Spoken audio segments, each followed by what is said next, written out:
for this session will be Mr. Mark Higley. Mark actually completed he's actually a Hoopa tribal biologist with the Hoopa Tribal Forestry. He completed his bachelor's and his master's degree in wildlife at Humboldt State University during the 80s. He also has worked the majority of his professional career as a wildlife biologist for the Hoopa tribe in northwestern California. He has collected a very impressive 22 years of northern spotted owl demographic data and close to 10 years of fisher demographic data. Mark has been responsible for the development of the tribe's wildlife program and primarily to address ESA requirements for the tribe's forest management activities. He's also a good friend of mine as well and has taught me a lot of field biology, working for my master's degree with him at Hoopa. Ladies and gentlemen, Mr. Higley.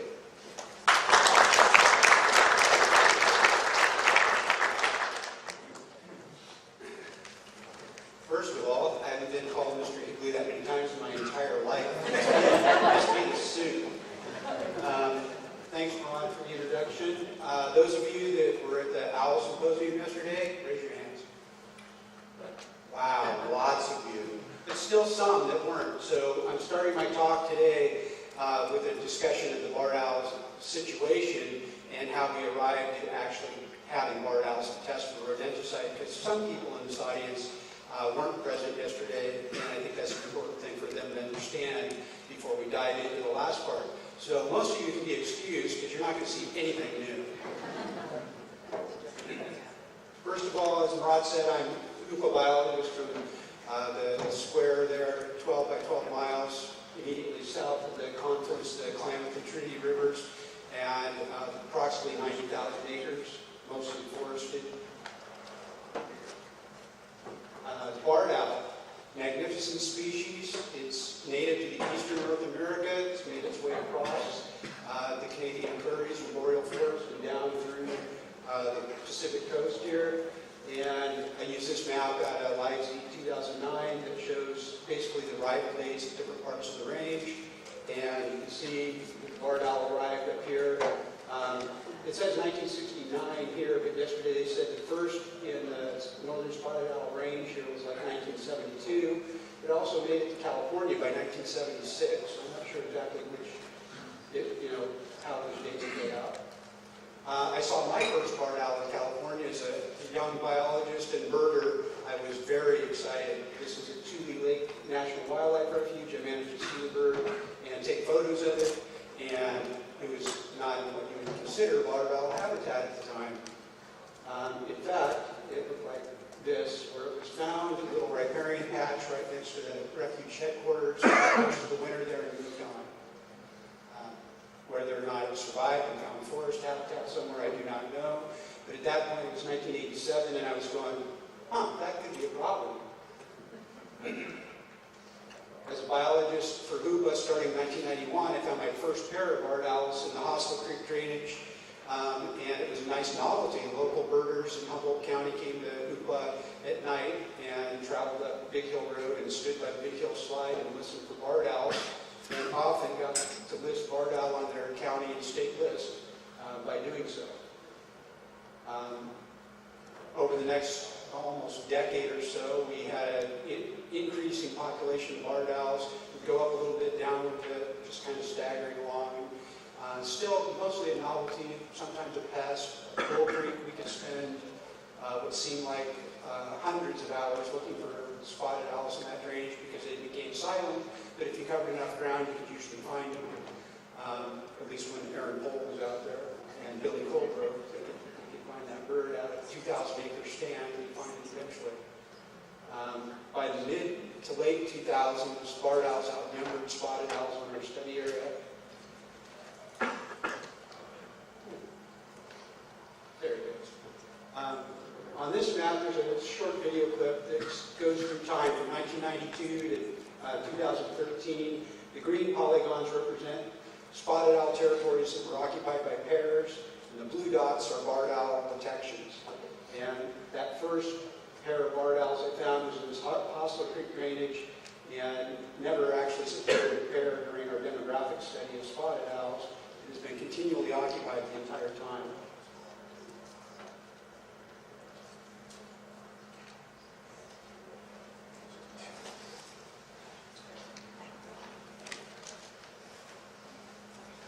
And this last image here is an accumulation of all the barred owl detections through time. You can see that essentially no territories, spotted owl territories, that have not at least had detections of barred owls. And for me, what that meant for spotted owls in our study area is that they would all be gone at some point in the near future. And so this is occurring across the range of the northern spotted owl in many of the demographic study areas. And in the last meta-analysis, there's not a single study area out of the 11 that has a stable population of spotted owls. The previous meta-analysis that occurred in 2008, we were one of the last 4 study areas with a stable population of spotted owls, and now there's 0. I took this from LICE in 2009, and overall it appears the historical lack of trees in the Great Plains acted as a barrier to the range expansion, and the recent increases in forest broke down this barrier.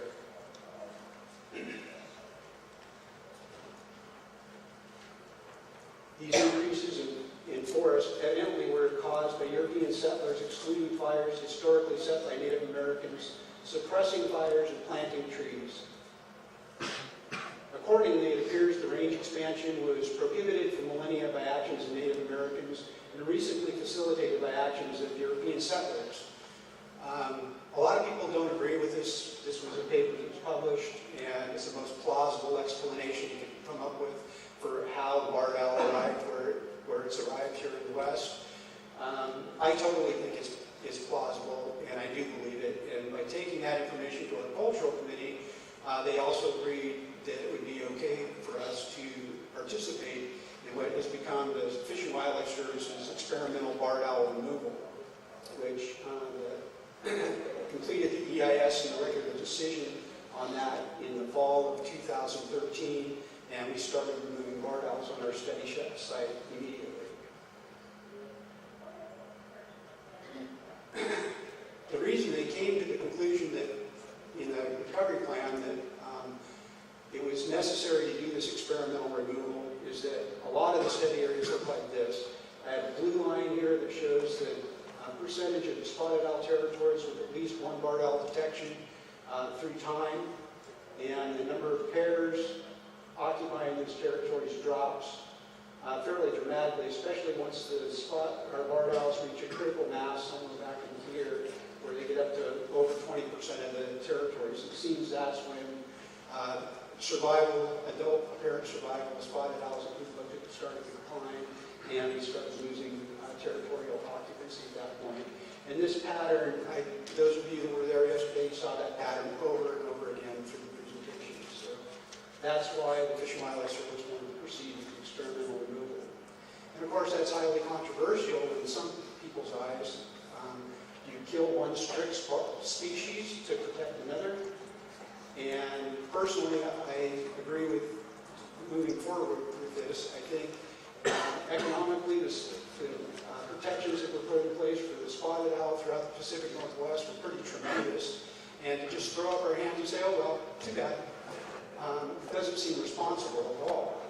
And so that's part of why I wanted to participate in this. Plus, activities that Lowell Diller got started here back in 2009, in diamond ownership, where they started experimentally removing barred owls from their lands, seemed to have some positive results coming out of them. And so with that in mind, it was much easier for me to basically get out there and start removing barred owls to protect spotted owls. Then why test barred owls for anticoagulant rodenticides? And Rod covered that really well already. Data just from our study area, instead of the entire northern population, we had 69% of our fishers exposed to anticoagulant rodenticide at the time of the PLOS paper. Since that time, 15 and 20 or 75%. We've added 5 more direct mortalities due to toxicosis. There's some bad things happening in our forests, and I often think, well, we're running around like Chicken Little saying the sky is falling. But then I think back to this number over here, which in one study area is up over 95%, and our study area is 75%, and basically over 80% throughout the state. That's a lot of exposure to rodenticide. And so I think the threat is real.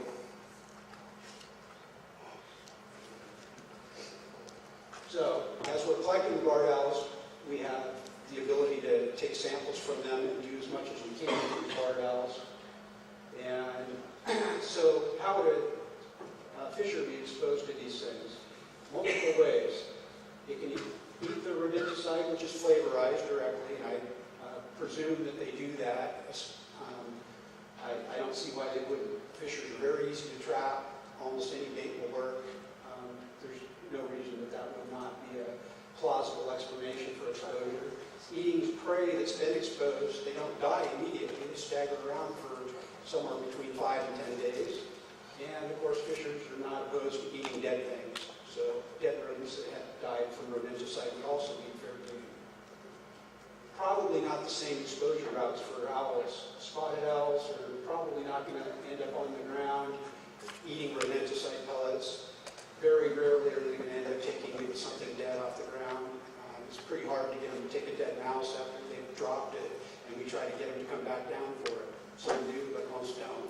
So I think most likely they're being exposed by eating exposed prey. So now we've got the fish are exposed at a high rate throughout our area.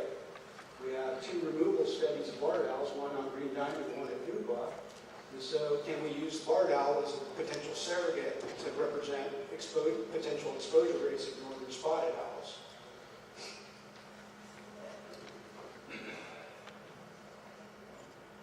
Green diamond, 84 barred owls were collected, and between 2009 and 2012, 75 of those. An early pilot version, they did some museum collections back in 2006. We had 9 specimens from them.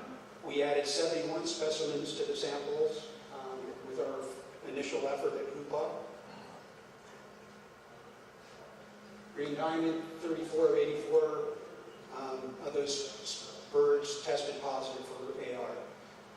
And the majority of those were colonizing birds, according to Lowell. They stayed up on the removal, and so they would get birds really quickly after they come into the sites. And so their data set's slightly different than our data set because we felt that the majority of our birds were resident birds.